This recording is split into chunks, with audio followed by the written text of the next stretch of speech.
Hello, everybody, and welcome to another edition of Charts with Dan. We're going to be looking at the box office for Guardians of the Galaxy Volume 3. It was a bit of a Rorschach test at the box office this past weekend, and I'll explain what I mean later on as we talk about the opening of that film and some others in the marketplace. Before we do, though, a couple things that I wanted to address. First of all, I announced on last week's show that I'm doing stuff over on Cameo as I'm kind of beefing things up for the wedding later this year, and I've had such a great time over the last week recording messages, birthday messages, just saying hi, answering questions. So if you want to check me out over at Cameo, it's been a fun new addition to my week and interacting with some other people. I also wanted to thank a former coworker of mine who you probably know as the incredibly successful YouTuber Matt Pat. He gave me and the channel a really nice shout out at the end of one of his recent videos. He was talking about criticism in Super Mario Brothers and mentioned my channel as a place that he enjoys going to for film reviews and criticism and coverage. Matt Pat and I worked together years ago back at the former Break Media / Defy Media, both of which are now gone. He was our SEO guy, so I'd walk down and ask what he thought we should put on the thumbnail or what are some good trending topics that we could maybe do for the Screen Junkie show. And he was always so great to work with. And then to see him launch the way that he has long after he left that job to do his YouTube stuff, it's just so great. So thanks, Matt Pat, for that shout out. It was so great for you to include me in your coverage and to include me with the company that you also included me with. Chris Stuckman, Jeremy Johns, two guys who I look to when I'm looking to build this YouTube channel, and I look at their success as well. So just a nice start to my week. So thank you. And guys, go check out Matt Pat. Game theorist, film theorist, so much that you can dive into. It's some really great stuff kind of in this similar space. You can also check him out here on YouTube.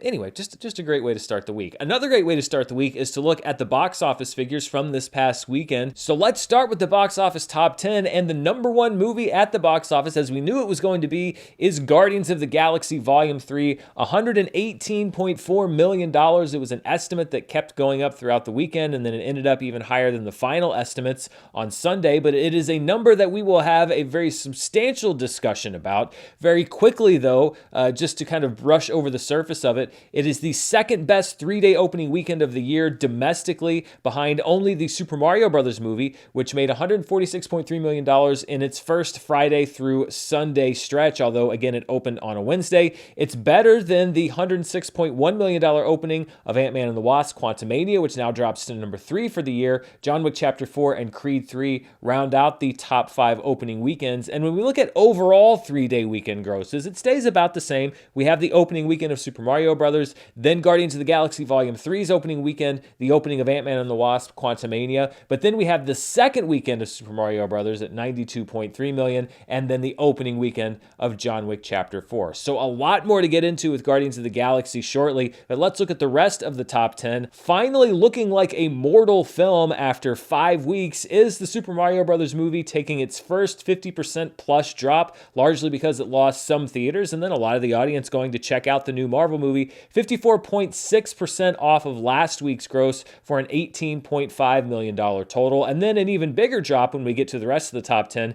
Evil Dead Rise still holding pretty decently, especially for a horror film. Another drop right around 50%, 51.5% in week 3 for a $5.8 million total. Are You There, God? It's Me, Margaret takes a steeper drop than you might expect, 51.8%, given the fact that the audience last week for the opening was largely older female audiences. Sometimes they're slower to come out to the movie theater, so I thought that maybe there would be a smaller week 2 drop for Are You There, God? It's Me, Margaret than we saw. Perhaps it just expended more of its target audience in the opening weekend than many, including myself, had thought. Its fourth place total is $3.2 million. In second place, the only other wide release going head-to-head against Guardians of the Galaxy, Love Again, which comes in at $2.3 million in fifth place. In sixth place is John Wick Chapter 4 in its seventh week of release, a 51.7% drop and a $2.3 million total. Then we have some movies that probably took a drop because they lost some screens. Dungeons & Dragons Honor Among Thieves dropped 64.9%. I'm sure it gave up a lot of theaters and a lot of screens to Guardians of the Galaxy, still bringing in $1.4 million over the weekend. Air dropped 65% ahead of its streaming debut coming up this week, $1.3 million in eighth place. Guy Ritchie's The Covenant is in ninth place with $1.2 million, and Sisu remains in the top 10 with $1.1 million. Dropping out of the top 10 this weekend, the re-release of Return of the Jedi, which was a limited theatrical engagement, and then Punny and Selvin Part 2, which is not able to stay in the top 10 after an impressive debut last week. Looking at what I like to call the road to recovery, so comparing this year's box office to the average box office for the years 2021 and 2022, which is when theaters reopened, and then the average box office for 2015 to 2019, the 5 years that preceded the pandemic, you can see that black dotted line in the middle. That's this year's box office performance, and we were actually very close to the pre-pandemic average, certainly higher even than the average for the last couple of years. Looking at the historical comparisons as far as which films were performing well on the same weekend in the date ranges that we're looking at. This time last year saw the release of Doctor Strange in the Multiverse of Madness, which even though it posted a higher opening weekend than Guardians of the Galaxy Volume 3, when it's averaged with the weekend that came before it in 2021, that still falls below where Guardians 3 opened this past weekend. And then the highest performing film historically for the 2015 to 2019 range was Avengers Age of Ultron. Hard to believe that movie came out 8 years ago, but it helped to keep that blue average and really boost that average higher, basically to about where it is, and we will have another MCU flashback later on in the show. Looking outside the domestic marketplace to the top 5 films internationally, aka all markets outside of the US and Canada, Guardians of the Galaxy Volume 3 topping the charts with a $169.9 million opening weekend, followed by another $50.2 million for the Super Mario Bros. Movie, then $15.4 million for the Chinese film Godspeed, $11.4 million for the Chinese film Born to Fly, and Evil Dead Rise coming in 5th place with $9.1 million. When you take those international numbers, you combine them with our domestic weekend, we get our top 5 films worldwide, and they are the same 5 films, although in a slightly different order. All things told, Guardians of the Galaxy Volume 3 posted an opening worldwide weekend of $289.3 million. We'll look at that in comparison with some others in just a second. The Super Mario Bros. Movie with another $68.8 million worldwide, followed by Godspeed at number 3, Evil Dead Rise jumping up to number 4 when you take domestic totals into comparison, so $14.9 million, and then Born to Fly bumped to number 5 with $11.4 million. And when we look at the top 3-day opening weekends worldwide so far this year, the Super Mario Bros. Movie still number 1 with $319.1 million, but Guardians of the Galaxy Volume 3 not far behind Super Mario Bros., $289.3 million. That's about a $30 million gap. Ant-Man and the Wasp Quantumania actually was outperformed substantially by Guardians of the Galaxy Volume 3, about $60 million more on that worldwide opening weekend for Guardians versus Ant-Man. Ant-Man put up a $227.4 million opening weekend. Then we have John Wick Chapter 4 at $137.8 million and Creed 3 at just over $100 million. When we look at it as all weekends, regardless of whether a film was opening or not, we still have the same top 3, the Super Mario Bros. Movie, Guardians of the Galaxy Volume 3, and Ant-Man and the Wasp Quantumania on their opening weekends. Then we have the second worldwide box office weekend for the Super Mario Bros. Movie at $186.4 million, and Avatar: The Way of Water's 4th weekend worldwide at $178.4 million back in early January. So let's talk about this opening weekend for Guardians of the Galaxy Volume 3, and particularly its domestic opening of around $118 million.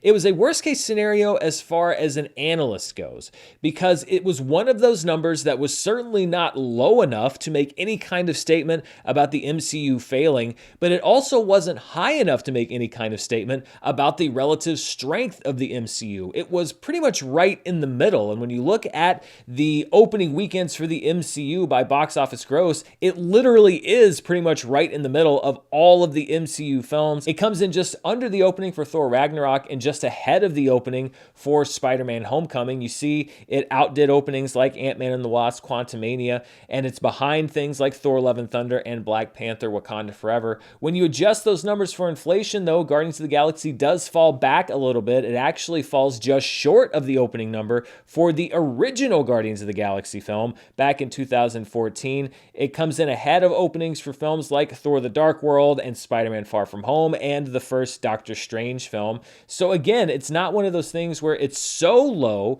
that you're saying, oh man, the MCU is really in trouble. But it's certainly not making a big statement by being like a top 10 Marvel debut. And that's where the problem comes from an analysis standpoint, because we live in a time now where everybody wants to make an instant judgment. As soon as that opening weekend number is in, everybody wants to rush and tell the story. And because of the way that this number came in, it seems to me that it basically became a screen to project what you wanted to happen, or the narrative that you'd already set for this film. So for people that wanted the opening of Guardians of the Galaxy Volume 3 to be a sign that the MCU is still strong, then it was enough for them to take away in their stories, etc., or social media, whatever, that it is still very strong and that it defied people that said that it wasn't going to do well after Ant-Man and the Wasp: Quantumania. Conversely, it was a weak enough number that people who are invested in the failure of the MCU, and I've seen a lot of these videos, are able to make a video saying like, it's an absolute failure. Look at how low this number is. The MCU is absolutely in a gutter, despite the fact that they've been saying that for weeks and weeks and weeks. This opening number doesn't really do anything to prove those people wrong either. It's one of those cases, and let's go all the way back to Avatar: The Way of Water. When it opened domestically, everybody was making proclamations when Avatar: The Way of Water opened, saying it was too low, it was going to be a flop, it wasn't a big enough number. And as I said on this show, the opening weekend number for that movie wasn't anywhere near enough information to make a definitive judgment on the financial performance of that film. And that's how I feel about Guardians of the Galaxy Volume 3's number as well. I don't think that it shows this sort of MCU might that we saw, particularly in like 2015 through 2018, 19, pretty much going into Endgame. But at the same time, we really need to have more context with this opening, because keep in mind, Ant-Man and the Wasp: Quantumania's opening weekend, we looked at that number, or I certainly did, and said like, okay, well, it opened within projections, and then the bottom absolutely fell out of the movie in the next few weekends. And now I think it's very safe to say that Quantumania is a box office disappointment. It could be the opposite case with Guardians of the Galaxy Volume 3. People may be looking at this opening weekend number and saying like, oh, well, that's a bad number. But if the movie only drops 40 to 50% next weekend, well, that's a sign that there is some relative support and strength out there for the film, and it could have a good multiplier. It could have, as we say on this show, good legs. And one indication that the legs may be strong on this film is the cinema score. Keep in mind, Ant-Man and the Wasp: Quantumania tied Eternals for the lowest cinema score in MCU history. Guardians Volume 3 actually was in that sweet spot where most MCU films historically have fallen, with an A cinema score. 18 MCU films, including Guardians Volume 3, have scored an A cinema score. The original Guardians got an A, Guardians Volume 2 got an A, Black Panther: Wakanda Forever got an A cinema score. And if we want to kind of project out how that might look as far as the movie's legs, and the legs for a movie are basically, when you look at the final domestic total, how many times the domestic opening weekend is that final total. Looking at domestic legs for MCU movies scoring an A cinema score, the average multiplier for an A Marvel film is 2.82 times its domestic opening weekend. The median is 2.73 times. Now, the best legs for an MCU film getting an A cinema score were with Shang-Chi and the Legend of the Ten Rings, because it put up 4.22 times its opening weekend. That's a case that I think we can pretty much throw out immediately, because there were huge conditions around the opening of Shang-Chi. It opened low, number one. It was a very weird box office situation as theaters were just opening back up after the pandemic, and it played for several months because there wasn't a whole lot of inventory. So that 4x multiplier I don't think is on the table for Guardians Volume 3, but I think we can also throw out the worst case scenario multiplier, I would hope that you could, which came with Captain America: Civil War. Captain America: Civil War only did about 2.28 times its opening weekend, but Captain America: Civil War also had a massive opening weekend, much bigger than Guardians of the Galaxy Volume 3.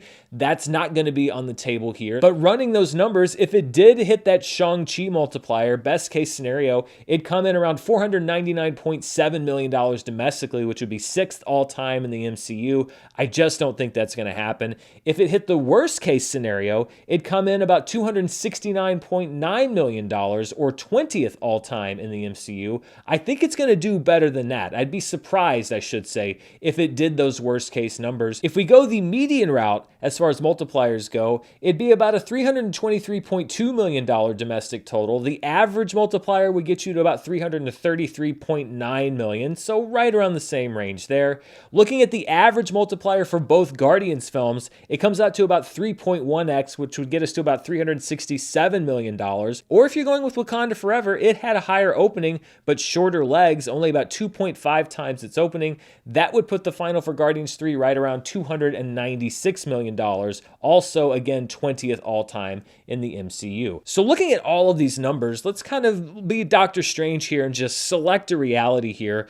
Let's say it does $315 million, which is a little worse than the average gross that an CinemaScore Marvel movie has done, but a little bit better than, let's say, Wakanda Forever did. So basically saying it's underperforming a bit what movies like this have, but overperforming the worst expectations. That would put it at about 19th all-time on the MCU list, about $2.6 million over Iron Man 2. And as far as the narrative for the film goes, again, I don't think it would really bolster either the whole MCU is back to being inevitable narrative that some people want, or the MCU is hot garbage narrative that other people want to sell. I think it would be seen as a pretty standard performing MCU film domestically, and then we'd have to see what it did out there internationally and worldwide. One word of caution though, we did this same kind of breakdown with Ant-Man and the Wasp Quantumania where we had best case numbers and worst case numbers, and Ant-Man and the Wasp Quantumania significantly underperformed even the worst case numbers. So there have been case studies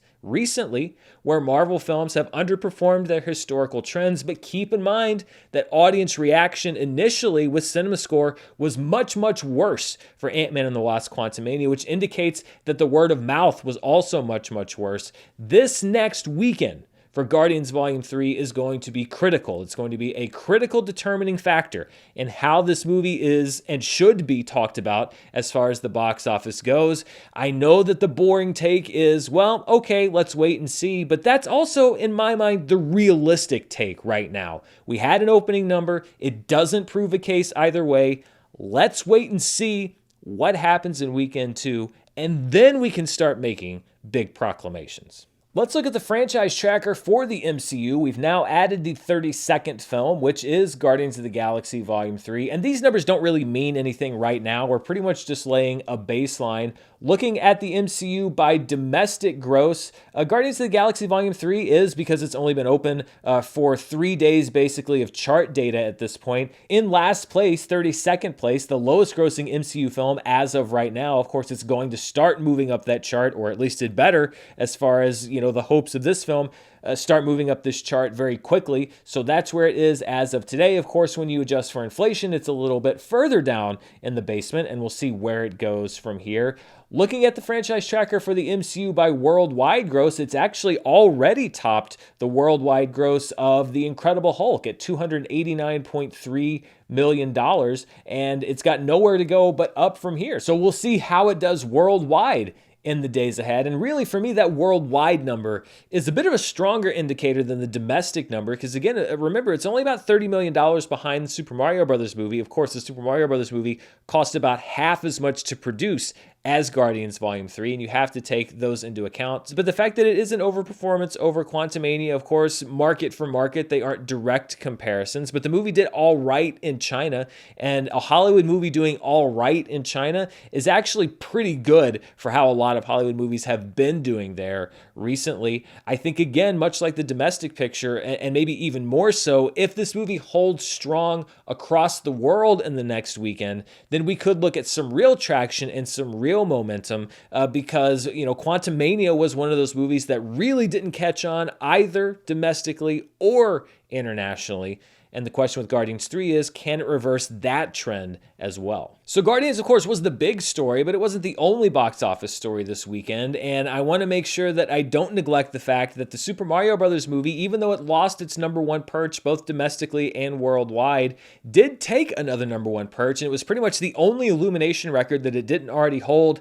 It is now officially the highest grossing film for Illumination Entertainment worldwide. It has surpassed the gross of 2015's Minions. So now the Super Mario Brothers movie is the highest grossing film in Illumination Illumination history domestically, both adjusted and unadjusted for inflation, and also the highest grossing film for Illumination worldwide. It also made significant progress when we look at the highest grossing animated films all time. It was down at, I believe, number 9 last week. It is now the 4th highest grossing animated film of all time, having bumped Minions down to number 5. It's now about $80 million behind Incredibles 2, and then about another, let's say, $120 million behind Frozen, with a lot of ground to make up if it wants to take that crown for Frozen 2. So we'll see if the Super Mario Bros. Movie advances up that chart anymore, but it was still making progress even from second place this past weekend. There's so much more to break down at the box office, but before we do, I want to take a little break here and thank the sponsors for this week's show.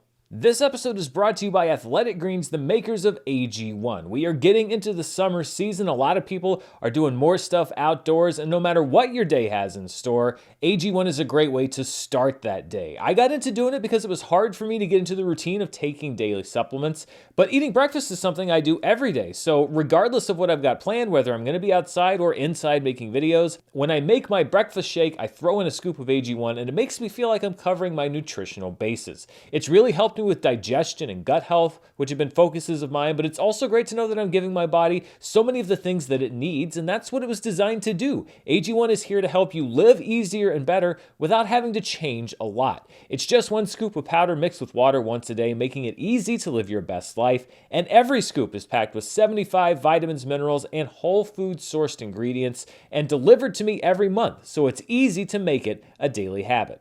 If you're looking for an easier way to take supplements, Athletic Greens is giving you a free 1-year supply of vitamin D and 5 free travel packs with your first purchase. Just go to athleticgreens.com/Dan. That's athleticgreens.com/Dan. Check it out. This episode's brought to you by Stamps.com, the easy way to send whatever you need right from your computer. You see a lot of the work of doing a channel like this on screen, but that's really just the tip of the iceberg. Merch is such a huge part of the online space, and shipping costs can add up quickly. Stamps.com understands this because for the last 25 years, they've been helping businesses and anyone who helps mail things regularly save time and money. With Stamps.com, all you need is a computer and printer. They even send you a free scale, so you'll have everything you need to get started. Plus, if you sell online, Stamps.com seamlessly connects with every major marketplace and shopping cart. For 25 years, Stamps.com has been indispensable for over 1 million businesses because you can get access to the USPS and UPS services you need right from your computer anytime, day or night. No lines, no traffic, no waiting. Set your business up for success when you get started with Stamps.com today. Sign up with promo code Murrell for a special offer that includes a 4-week trial plus free postage and a free digital scale. No long-term commitments or contracts. Just go to Stamps.com, click the microphone at the top of the page, and enter code Murrell. Let's look now at the per theater averages for the weekend of May 5th through the 7th domestically. And no surprise here, Guardians of the Galaxy had the highest average per theater, $26,610 in each of its 4,450 theaters. So some very busy single screens, multiplexes, drive-ins, you name them. Everybody was showing Guardians of the Galaxy pretty much this weekend. The Melt Goes On Forever, The Art and Times of David Hammons, which is a documentary highlighting the life and career of the incredibly influential Black artist who was known for his art about and in the Black community for several decades, has the second highest per theater average of the weekend in just one theater, bringing in $7,313. Chile 76, which is a movie that we talked about in our preview last week, comes in second place, $6,977 per theater in only 2 theaters. Playing in 125 theaters is the Indian film Jodi. It's a Punjabi language romantic film. It brings in $5,872 in each of its 125 theaters. And then the Super Mario Bros. Movie staying in the top 5 in 3,909 theaters. Despite that theater count dropping below 4,000, it still brings in $4,746 per theater. And when we look at the top per theater averages for the year, number 1 is still easily Beau is Afraid with that $80,000 per theater average on its opening weekend and limited release in just 4 theaters. Then the opening weekend of the Super Mario Bros. Movie at $33,701 per theater, followed by Guardians of the Galaxy Volume 3 and its $26,000 per theater average. Ant-Man and the Wasp: Quantumania, which brought in about $2,000 less per theater when it opened back in February, and The Wandering Earth 2 opening in 142 theaters in January with a per theater average of just over $21,000. A movie that was just outside the top 5 for per theater averages is one that you might not have expected, and it's one that I had to do a little bit of research on because this has happened a few times before. Ant-Man and the Wasp: Quantumania actually had about a $4,000+ per theater average and a huge increase of business from last weekend. And so I did a little bit of digging, and the results bore out what I've actually heard reported before when we see movies often taking these big jumps in business by a degree of many thousands of percentage points. And that's because Ant-Man and the Wasp: Quantumania, especially in many drive-in theaters across the country, was paired with Guardians of the Galaxy Volume 3. So when you go to these drive-in theaters, you basically buy a ticket for a double showing. You get 2 movies. It's paired with Guardians of the Galaxy Volume 3, so that revenue is split basically between those 2 films. And so a ticket that perhaps was sold by a car that came in to see Guardians Volume 3 and maybe even left before Quantumania even played, that gets counted at least partially as a sold ticket for Quantumania. So that's why you saw a huge increase in business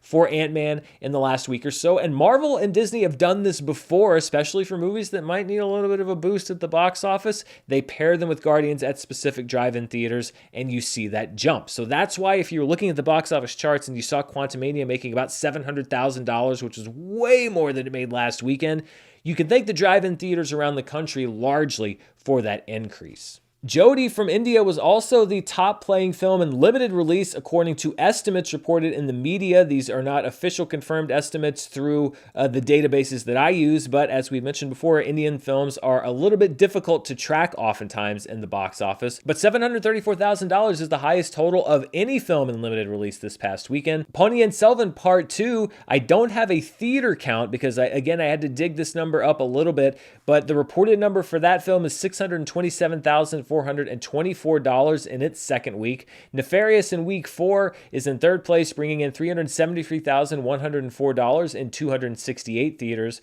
Polite Society drops its theaters down to about 700 and brought in about $216,000 in week number 2. And Somewhere in Queens is in fifth place, bringing in just over $78,000 in 122 theaters. Not a hugely vibrant film for the limited release films this past weekend, outside of a couple of movies like Jodie, but again, that's largely because many people were going to see Guardians of the Galaxy Volume 3 and perhaps were not making time or space when it comes to the theaters themselves for these smaller movies. These are the top 10 limited grossers of the year for 2023. This is the calendar year, so these are all tickets sold no matter when the movie came out. Pathaan remains the highest grossing limited release film of the year with $17.4 million.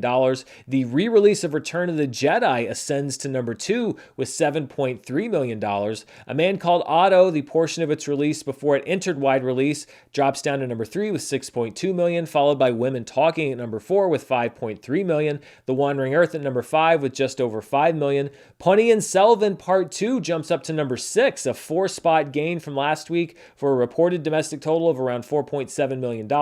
Mummies drops down to number 7. Beau's Afraid's run in limited release drops down to number 8. Nefarious climbs 1 spot to number 9, and The Whale's run in limited release drops 1 spot to number 10. Of course, when we talk about films playing in limited release, many of them are art house films that are playing in independent theaters, and something I've been doing on the show recently is to highlight a specific independent theater each week, and also each week the theater that I talk about gets 10% of the ad revenue from this specific episode where we talk about them. So by watching this show, you're actually supporting a lot of these independent theaters. And this week I'm talking about the Kentucky Theater in Lexington, Kentucky, one of the last original movie palaces. It's been open for over a century, dating back to 1922, save for a brief closure in the late 80s, early 90s due to a fire. After being hit hard by pandemic closures, the theater was very recently converted and taken over by a nonprofit 501c3 organization,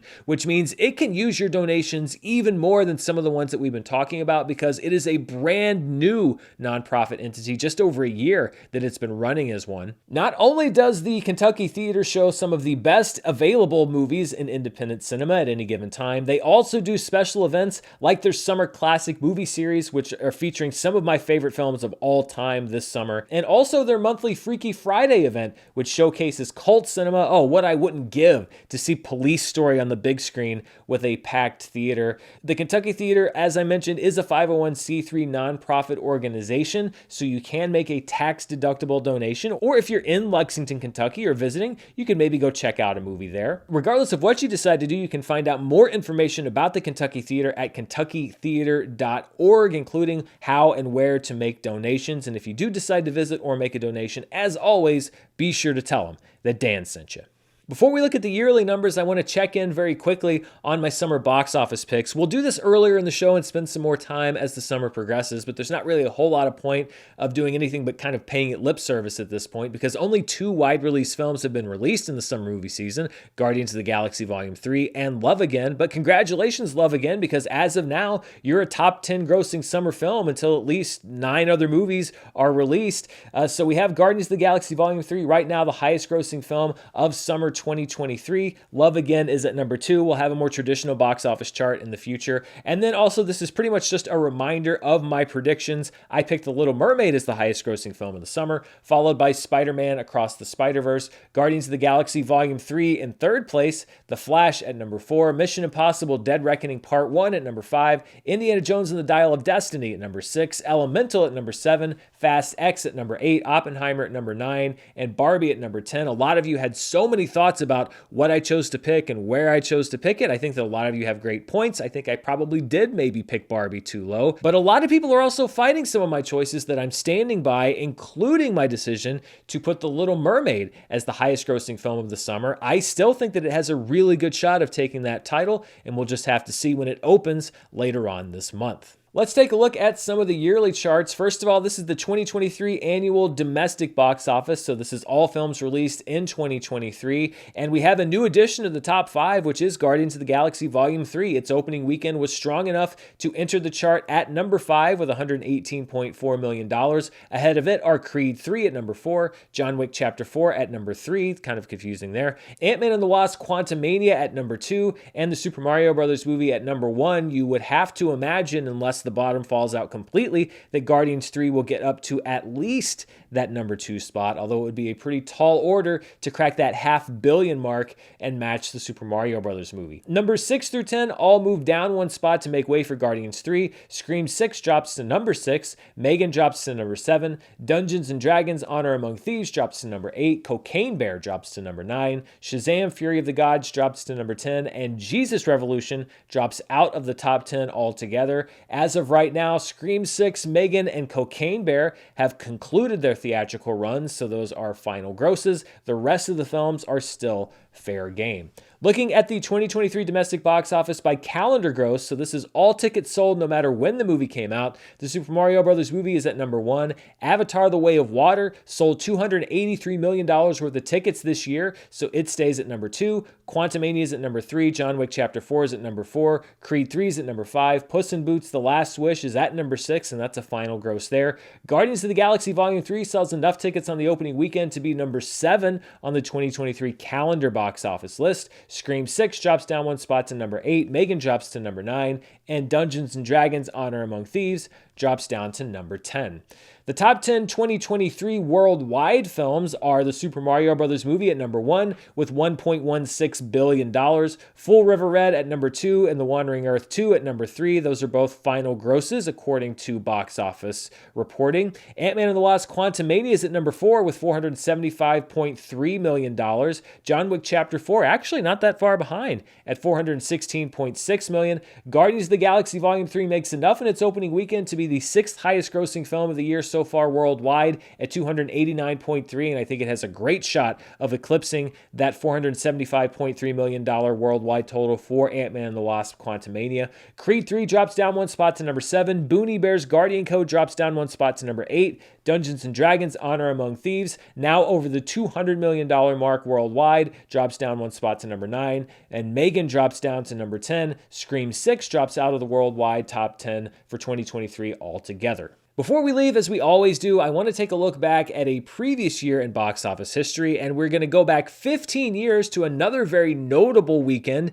in the history of the MCU, because it was the first weekend in the history of the MCU. May 2nd through the 4th, 2008, the 18th weekend of the year, saw the debut of Iron Man, the movie that shocked everybody. The C-list Marvel hero that nobody really expected much out of ended up kicking off maybe the most successful global movie franchise of all time. $98.6 million. I remember it was shockingly high, that opening weekend number. Everybody was looking at Indiana Jones and The Dark Knight. So for Iron Man to kick off the summer the way that it did was a pretty big surprise. At number 2 is a film that also opened that weekend to $14.7 million. That is maybe my least favorite movie title of all time, because it's called Maid of Honor. It stars Patrick Dempsey, and he is the maid of honor for his best friend, but he's in love with her, and it's like a whole rom-com thing. But the movie's title is spelled M-A-D-E of honor, and they spelled it that way, I guess because they thought it was clever, but it makes absolutely no sense. If you want to call the movie Maid of Honor, and if you want to be cutesy about it, well, the cutesy part is you spell it maid like M-A-I-D, but it's a dude. So Maid of Honor, but you do the poster, it's like, oh, the Maid of Honor is supposed to be a lady, but it's a guy. That's the funny thing. But like, they're trying to do some kind of a weird nonsensical joke by having it be Maid of Honor. You're saying that Patrick Dempsey's composite parts, like he himself consists of honor, which is a completely nebulous concept. It's like you took an already funny name, kind of a quirky, ironic name,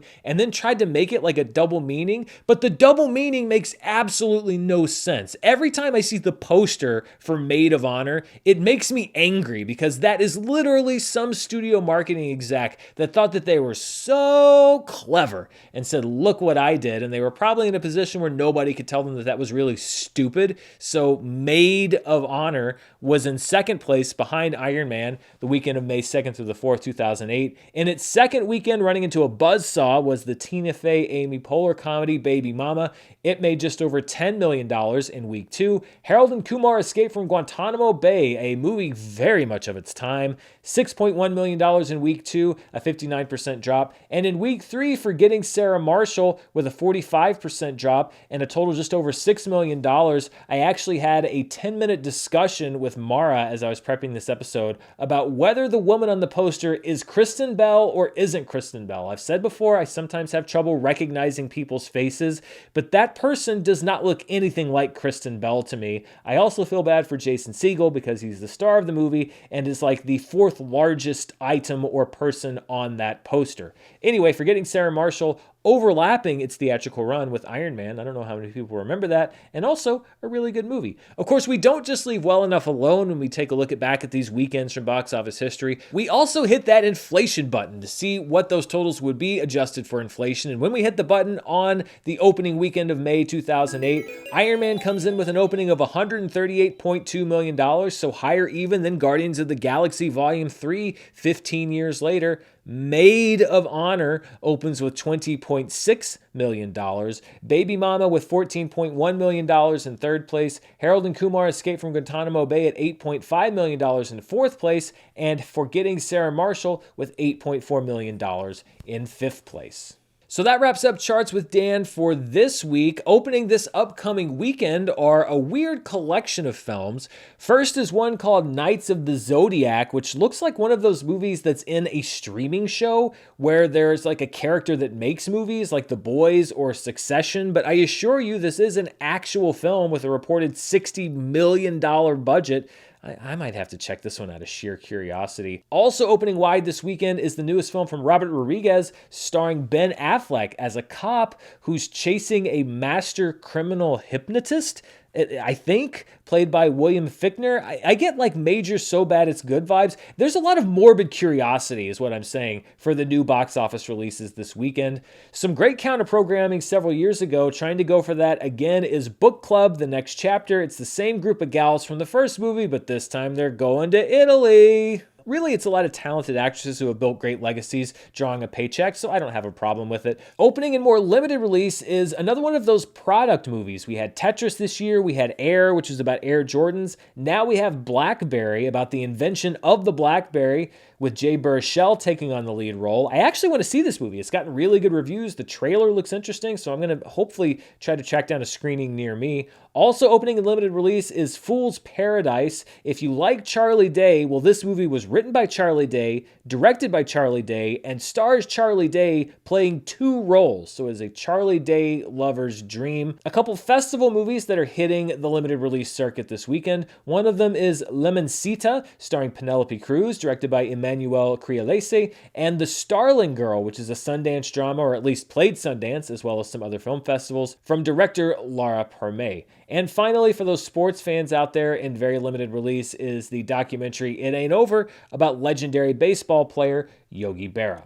So that wraps it up here on Charts. Stay tuned right here later in the week for more movie news, reviews of some of these movies that I talked about, as well as hopefully some streaming charts coming up soon, any breaking news that may come out. I did a video yesterday about the writer's strike, which has gotten a response that I'm really happy about, just trying to go into as many of the issues as I can. So if you don't know much about the writer's strike and you want to learn more, you can check out yesterday's video, and I'm always kind of keeping my ears open for stuff that might be happening, and you know the kind of stuff that we do here. Thanks again for watching. Be sure to check me out on Cameo, as well as the other links down in the description below, including the Kentucky Theater and our sponsors for today's show. But most of all, thanks for spending part of your day here with me. Until next time, stay safe, and I'll see you then. Bye.